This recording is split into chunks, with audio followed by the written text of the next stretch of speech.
You looked through the glass. For some strange reason, for just a brief moment, you thought you saw through your hand. Sigh.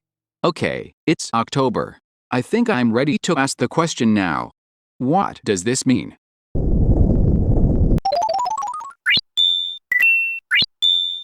The first time I ever used a shadow crystal, it seemed like a straightforward item to me. It's a magical shard of glass that allows the user to see through the dark world and into the light world. When it's used in the classroom, it reveals toys strewn on the floor, and when it's used in the computer lab, it reveals, the computer lab.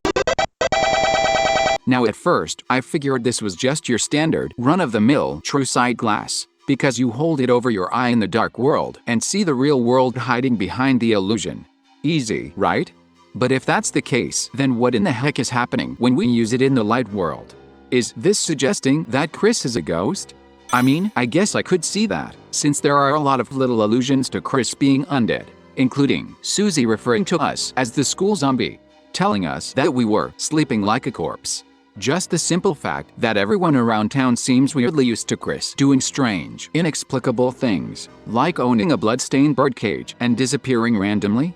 Not to mention, our dark world form looks an awful lot like a zombie, what with the blue-tinted skin that seems to vaguely imply we suffocated at the bottom of the ocean or the like. So, okay, I guess I could buy that. But then, when you use it with Susie... You looked through the glass. For some strange reason, for just a brief moment, you thought you saw Susie glaring at you, coldly. But when you moved the glass away, you saw her looking at you, smiling, and making a rude gesture. What? What are the implications of this? Are we assuming Susie actually hates us? Surely not, right? I mean, think of how Chapter 1 ended, with Susie warming up to us, nearly taking a bullet for us, and calling us her friend. And if there were any lingering doubts about how Susie feels about Kris, we can further clear this up with the tea in Chapter 2, in which Susie heals a whopping 120 HP for Kris's tea, and says, "Hell yeah, apple juice." The second best reaction you can get from someone's own flavored tea, next to Noelle's 400, when she drinks the tea of Susie, who she has a crush on. So, if Susie likes Kris, and the glass shows Susie glaring at us, then something else must be going on here. So, let's finally ask the question. What does the glass do? Okay, so let's go out on a limb here and assume the behavior of the glass is either the same as the shadow crystal, or at the very least, in some way related to it. In particular, the shadow crystal shows you the light world counterpart of the area you are looking at, while the glass seems to show you something about the person you are looking at. At least, that's the pattern we have so far, but with a sample size of 2, obviously that's subject to change on the whims of a dog. If we assume the two objects have different targets as a result of the transformation between light world to dark world, then it might be reasonable to assume the effect shifts as well. Perhaps as a dark world item, the shadow crystal shows you the truth, while in the light world, the glass shows you the lie. But then, if that's the case, how does the glass decide which lie to show you?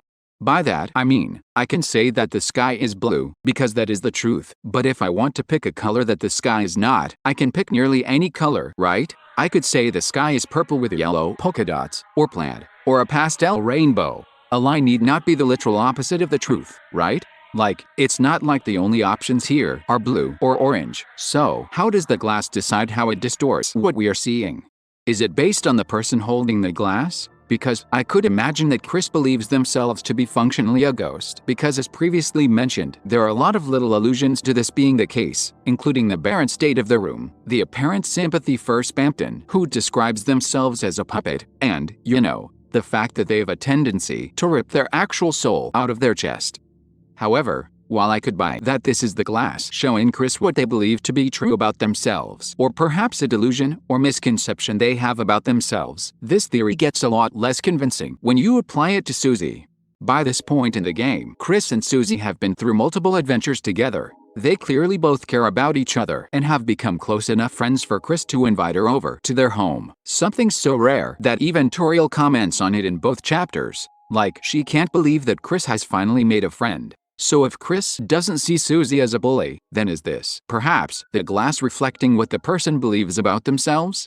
In this case, the statement here would be that Susie believes herself to be a bully, and that Kris believes themselves to be unimportant, not real, or perhaps ignored, like a ghost. But if that's the case, I'm a bit surprised that Susie's is so tame and normal. Like, it could depict her making a threatening gesture, perhaps drawing a single finger across her throat, or holding an apple that has been bitten in half, to allude to the way she projects herself as a dangerous, bad guy. It just seems odd to give Susie such a mundane description compared to Kris literally seeing through their own hand. So if you'll humor me, I'd like to present another theory. What if the shadow crystals aren't allowing you to see through the dream of the dark world or to see the true state of the world? What if what they're actually doing is showing you the past?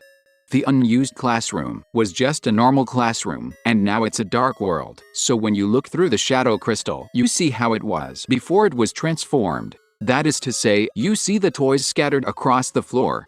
And the computer lab was, of course, a computer lab, but that was a single day ago, before it was transformed into the cyber world.